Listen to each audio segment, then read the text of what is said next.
Dear viewers, welcome to my YouTube channel Mohan's Multiverse. Today I will talk about another kind of pronoun. और आज हम पढ़ेंगे relative pronoun के बारे में। रिलेटिव प्रोनाउन क्या होता है?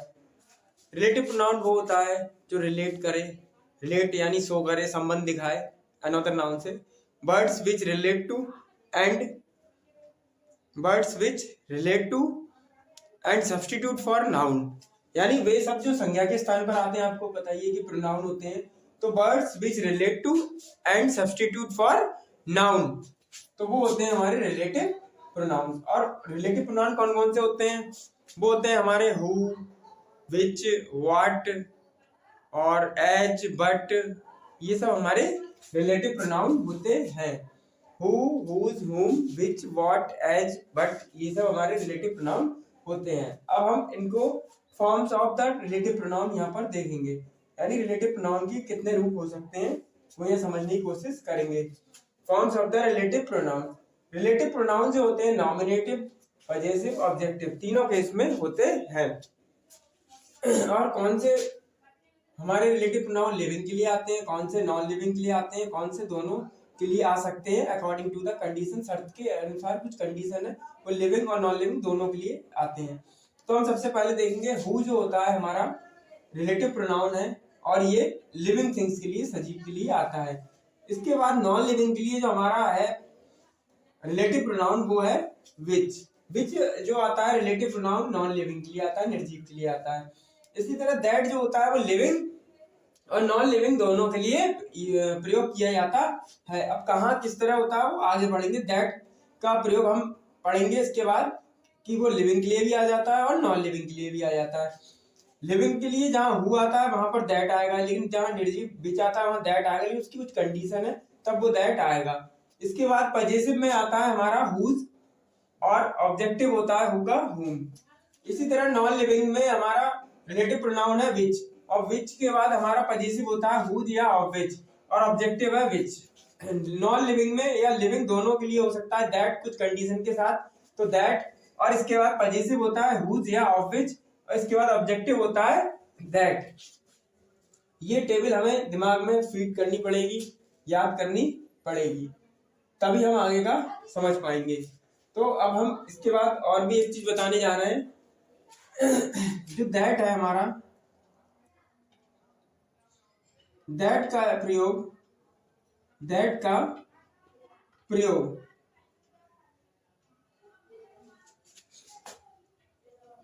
हु,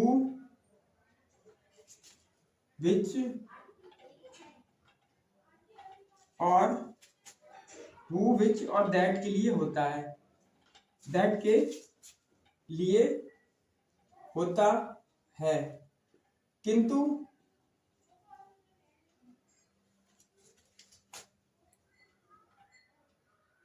हुज के लिए नहीं। हुज के लिए दैट का प्रयोग नहीं होता है।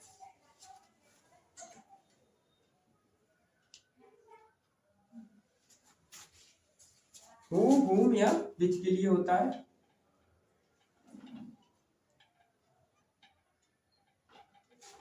लेकिन हुज के लिए नहीं। दैट का जो प्रयोग है हु के स्थान पर भी होता है, विच के लिए भी होता है, हुम के लिए भी होता है, किंतु कभी हुज के लिए हमारा दैट का प्रयोग नहीं होता है। अब हम इनके कुछ प्रयोग सेंटेंस में देखेंगे।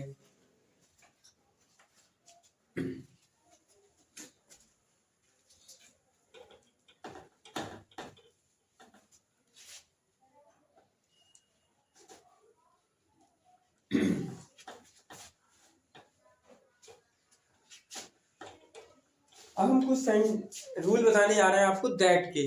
हमने बताया था दैट का प्रयोग लिविंग और नॉन लिविंग दोनों के लिए स्थान पर होता है। अब वो किस तरह से होता है वो अब हम समझेंगे। दैट का प्रयोग, दैट का यूज, इसका हम पहला रूल समझने जा रहे हैं। ऑर्डिनल एडजेक्टिव्स, ऑर्डिनल एडजेक्टिव्स जैसे first, second, third, first, second etc, यानी ऑर्डिनल एडजेक्टिव हो या सुपरलेटिव डिग्री या सुपरलेटिव डिग्री। सुपरलेटिव डिग्री जैसे ग्रेटेस्ट, वाइजेस्ट, फास्टेस्ट, है ना, फास्ट का फास्टेस्ट होता है, सुपर ग्रेट का ग्रेटेस्ट। तो ऑर्डिनल एडजेक्टिव फर्स्ट, जैसे फर्स्ट, सेकंड, ये ऑर्डिनल एडजेक्टिव हो गए, काउंटिंग के जो नंबर है थर्ड, फोर्थ। या सुपरलेटिव डिग्री के लिए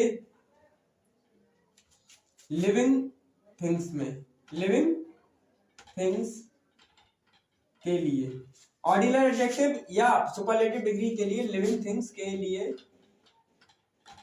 हु के स्थान पर दैट आएगा। हु ना आकर हु के स्थान पर दैट आता है। कहने का मतलब ये है सजीव के लिए हु आता है, लेकिन सजीव होते हुए भी हम हु ना लगाकर क्या लगाएंगे, दैट लगाएंगे। बजाय अगर कोई ऑर्डिनल एडजेक्टिव दिया हो फर्स्ट, सेकंड, थर्ड, फोर्थ, या सुपरलेटिव डिग्री, सुपरलेटिव डिग्री जैसे ग्रेटेस्ट, वाइजेस्ट, फास्टेस्ट, है ना, मोस्ट ब्यूटीफुल, अगलीस्ट, तो उनके आने पर सजीव के लिए दैट आएगा। हु के स्थान पर या ऑर्डिनल एडजेक्टिव हो या सुपरलेटिव डिग्री का एडजेक्टिव हो। इसको हम अब एग्जांपल के थ्रू देखेंगे। Mahatma Gandhi was the first Indian who was respected everywhere, everywhere। Mahatma Gandhi was the first, इसमें ऑर्डिनल एडजेक्टिव फर्स्ट आया है,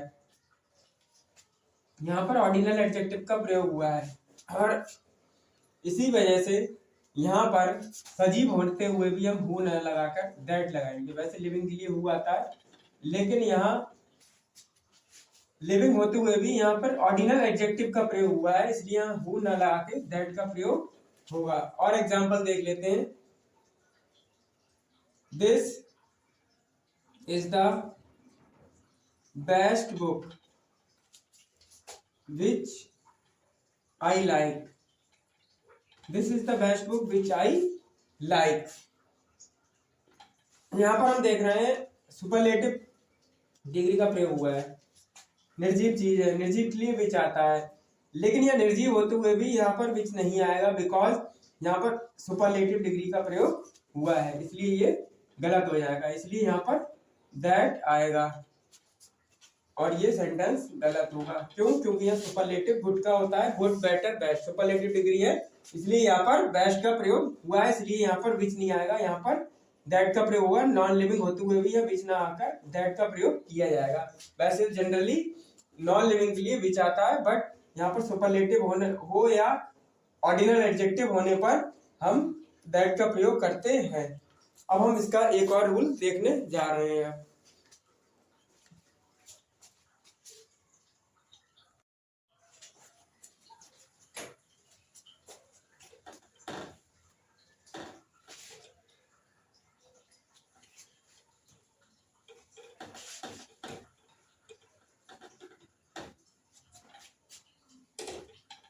Any, only, all, none, anyone, something, etc, ये कुछ वर्ड हैं, इनके होने पर के बाद दैट का प्रयोग होता है।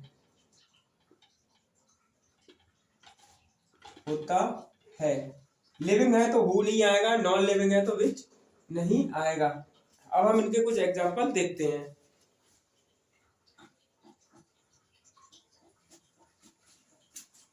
आई ईट नथिंग, नथिंग भी होता है, इसमें लिखा नहीं है, समथिंग, नथिंग, एनीथिंग।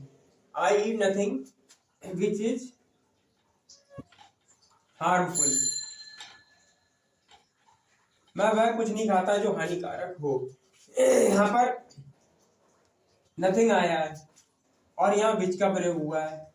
हमने बताया दैट का प्रयोग नहीं होगा। अगर anything, something, anyone, someone, none, all, any आदि होगा तो यहाँ आएगा दैट, ये होगा हमारा गलत। अगर एनीथिंग, समथिंग या एनीवन, नन, ऑल, एनी आदि दिया हो तो वहां विच नहीं आएगा निर्जीव के लिए। ऐसी लिविंग है तो उसके लिए हु नहीं आएगा, इसीलिए यहाँ पर दैट आएगा। और एग्जांपल देख लेते हैं।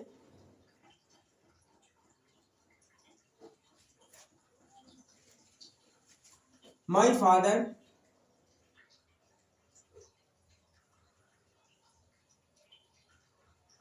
Has given me everything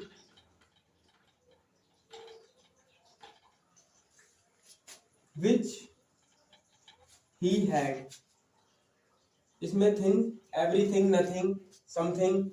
my father has given me everything which he had, मेरे पिता ने मुझे सब कुछ दिया है जो उनके पास था। तो यहाँ पर हमारा एवरीथिंग आया है, इसलिए यहाँ विच नहीं आ सकता, इसलिए यहाँ पर दैट आएगा। क्योंकि नॉन लिविंग होते हुए भी हम विच नहीं लगाएंगे, क्योंकि यहाँ एनीथिंग, समथिंग, एवरीथिंग अगर इस तरह के हो, या ऑल, नन या एनी वन दिए हों तो।